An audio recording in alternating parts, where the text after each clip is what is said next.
Very good evening to everyone. I hope festival is going really thrilling and everyone is enjoying. And the Goa role is very important in policy making, taking the feedback, customer feedback, product designing. Because many important conferences, discussions are taking place in Goa itself. And all stalwarts are here and discussing and exchanging knowledge. So it's really awesome.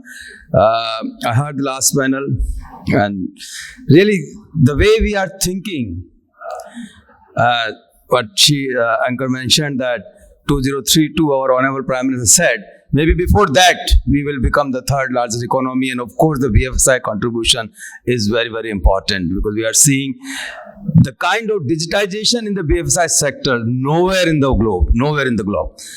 I was delivering address in University of California, Berkeley in September 2022, and when I showcased that time that how we have given the financial bank accounts to everyone, and this digital transactions happening, they were amazed. And the people were talking that they were not having the infra like us, because here we have the assisted model, so many shops, and we are well versed how to do financial transaction at the remotest part of our country, because we are very well connected country. So in terms of the digital ecosystem, we are all set. Maybe 10 years before, when we started, we were talking with the industry, we are just, we are getting the infrastructure in terms of the identity, in terms of the bank account, we are reviewing all the SLBC meetings, etc. But now everything is set. Now it's time to innovate more and more and give the best to the customer and to the country. So of course, now the GEM is the foundation, and DPI we have to use, and in any form. Now the foundational DPI, identity and bank account and mobile, these three will remain at the core, but many more DPIs are coming. In particular, I would like to mention where I think we BFSI industry have to act more that information based lending, that still we have to catch up the more and more numbers, because there are many people who require the financial product, but we are not able to give, maybe in the absence of maybe not proper documentation, or maybe what we require we are not getting through the ecosystem. But we have to design the product, because everything is digital. Now you can get everything through the digital locker, or maybe all e-sign, etc. So we have the model in our country. The model works because, of course, we talk about the self-assisted mode, all the internet banking, etc. But that is again, a benchmark. Maybe it may be 10%, 15%, or 20% of the total customer. You can hook on the internet banking, but more on the mobile banking or the mobile app. But still, in the rural area, we require the assisted model through the business correspondence. That will remain, and maybe we have to augment those BCs. What we are finding in the field, that maybe if we can train BCs more and more training programs, and whatever we are talking about, all the AI/ML tool, etc. But if they will use these tools and deliver the service, maybe people or customer will feel more happy. And last session, I think some speaker talk about that we should have the bank branches also. Of course, maybe branches equipped with the AR and VR, and the assisted branch. Maybe the new term may come, that assisted branch. Maybe we don't require the full-fledged branch manager, cashier, and the expert for the DMAT, or expert for particular products. So maybe 10 or 12 employees. We require 1 or 2 person that are assisted. They can assist all the the virtual branch, and one can walk in and enjoy the same kind of banking experience, maybe much more than the experience that we are having at the branch. Because as on date, also when we go to the branch, and maybe I want some issue with the debit, so maybe if expert is not available, a particular person is not available, I have to visit again. So still there's an issue or gap, so that we can solve using the technology. Now the coming era of the 5G, where high speed connectivity, so VR or AR will come, so that we can design our branch in such a fashion that yes, if someone is coming, we have to serve. We will not return the customer that you come again. We have to give the solution then and there, or maybe afterwards we can serve the person at the device itself. So next, I would like to stress, I will not, because you have all listened last 2 days, I'm just with my experience that what I have learned and that I am going to share. So maybe it may be helpful in designing the policies, etc. The data quality I always stress, the all AI/ML tool, you are using the data. So if the data is not of the best quality, your tool will not work properly, because the fashion we are collecting the data, so that we have to sanitize at the source itself. Or maybe sometimes different. I think someone, I just heard that the data is in the silos, but not only the silos, maybe the I as an individual having a different name, maybe slightly twisted, Sumnesh Joshi, Samanesh Joshi, Sumnesh T Joshi, and whatever. So it's very difficult for the system, to ensure that he's the same person. So we have to, continuously purify the data, whatever we are having, and of course, integration of all the systems, because in the information based lending, maybe you require the data from the, say, Uber or Ola or maybe Swiggy or any other platform where, maybe from the ONDC also, where the data is coming, that how much revenue that particular person is earning. Maybe 1,000 rupees, 2,000 rupees, or 4,000 rupees per day, and depending upon, maybe you can give some solution. And how we are delivering all these services, what is the backbone? It's a last mile, of course, the mobile, or we can say smart device in coming time, right? Or maybe the wearable devices, maybe very small devices in the form of the watch, or maybe any other thing. We don't know, because, lots of things. So in not 10 years, or maybe next 4 or 5 years, we are going to see lots of change, because the coming generation is very tech savvy. The mobile we are using in a particular generation mostly for maybe browsing or some apps or voice, and that's it, and WhatsApp or messaging. But the kids, the new generation, they are actually using the mobile to enhance the productivity also. So they are more tech savvy. They can exploit the power of the last mile and get the services in the self-assisted mode. And in self-assisted mode, so next game changer that I'm going to see, that the face authentication. Because UIDAI has already given the face authentication, banks are integrated, and they have started it.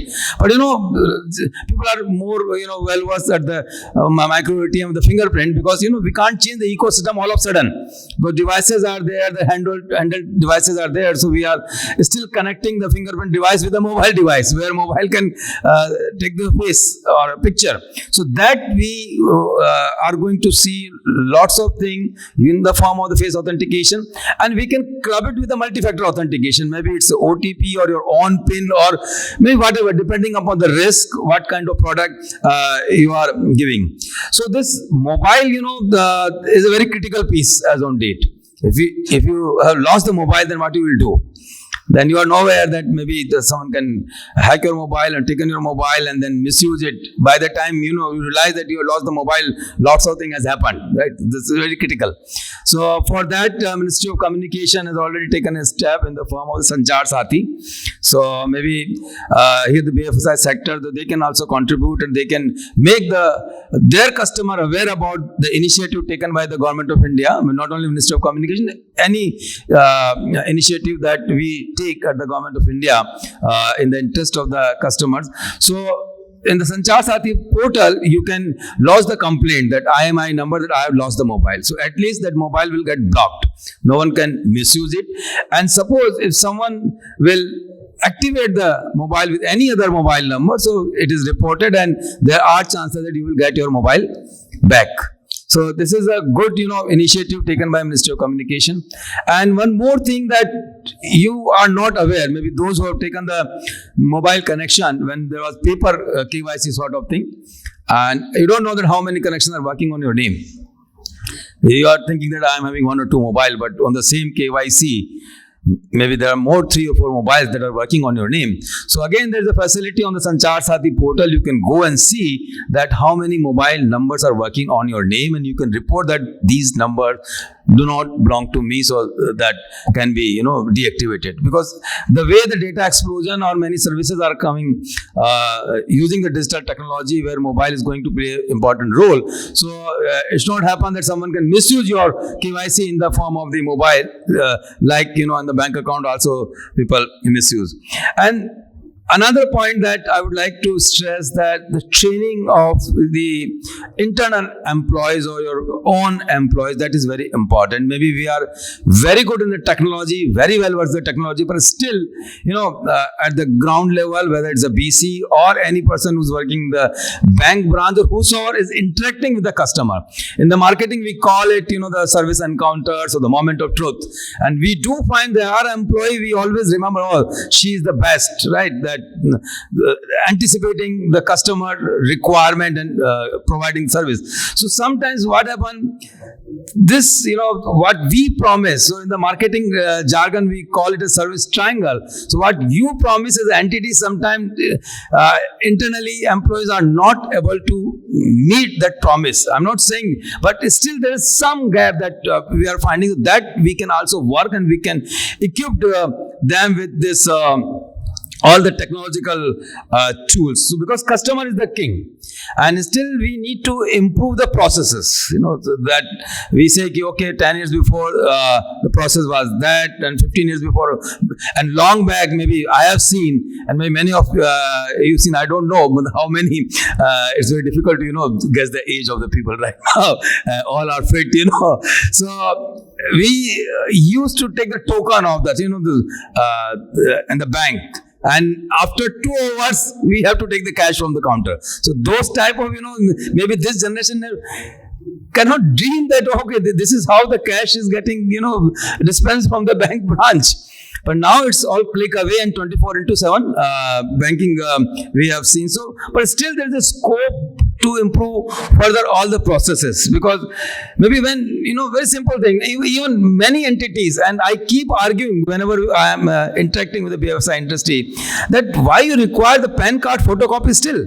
They say, no, it's a requirement. What kind of requirement? We should revisit. When you are ensuring everything validated, the entire PAN data is getting validated, then for what purpose? You have the face auth also. The person sitting in front of you, photo is there, and whatever capturing. So everything is same. So why you are, again and again. So, but I don't know, sometimes the old employees are in habit to, maybe something will happen with me. And they still, maybe the percentage is very less. But we have to again work to make the 100% purely digital, and we should dispense so the paperless, presenceless, and cashless thing. That in total we have to ensure that there should not be any paper at all. It's totally paperless branch. Maybe we will not find a single paper in the branch, and unless until for the signing a check, etc. That work maybe there's something. And lastly, I would say that IoT era, the Internet of Things era, that we are going to see, because with the 5G, all the devices, so billions of devices will be there in the ecosystem very soon, and they will collecting the data, whether it's related with the bank or related to the environmental, with road or the vehicles or the driver behavior, the machine, how industry machines are working, everything, the data will be coming through the IoT. Now there is a need to ensure. So for the insurance sector, of course, the data, or even the banking sector, to analyze the risk profile, it's very important. So maybe banks can also deploy those type of devices to analyze a particular geography or particular territory, to understand the risk profile of the people living in that particular geography. Okay, or maybe a particular segment, or maybe a particular crop, right, in an area. So you can, design your product and make your premium, and or maybe you can give the incentive also. So for example, in the industry, so machine is working. So if you are providing the IoT sensor, or telling that, okay, I am giving a loan to purchase this particular machinery, but it should be equipped with these type of sensors, so that can real time, right, the data is coming and you can check the health of that particular machine, and alert will go to the industry owner also, that okay, we have to take care. So it's a win-win situation. There will be no breakdown, and the quality will be ensured. And insurance company is also happy that it's not the unnecessary the machines we have to pay and end up, and the beneficiary will just file a claim to the insurance company. So we have to reap the benefit of the technology available in the system, and we have to innovate more and more, because we have to become very soon third economy or digital economy. Of course, we have to the $1 trillion economy, and UPI we have seen is doing wonder. So lastly, I simply say that we should all respect the privacy.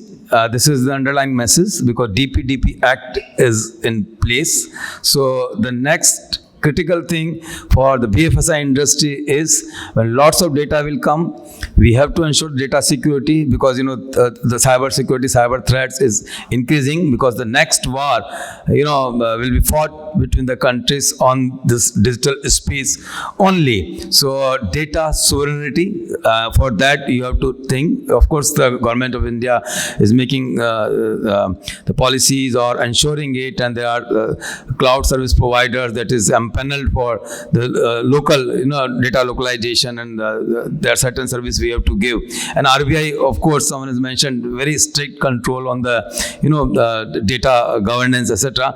But end of the day, we have to ensure, because now data, always say data is the new oil of the economy, and different terms we are using for the data. So to ensure the security of the data, we have to work very hard and ensure that our architecture should be in compliance with the DPDP Act. And privacy, if we have taken the data for the X purpose, we should not use for the Y purpose without any consent, because when we are going to integrate the system, different system, maybe for the benefit of the customer, but we have to ensure that the privacy is of the utmost importance. So we should have some built-in feature, because it is very difficult in our country, the kind of consumer behavior we are seeing, and even we ourselves, because I don't know if I conduct a survey, I don't know how many people will say that whether we read all the agreement are coming when we install any application or whatever. So law, so many 5 page, 6 page,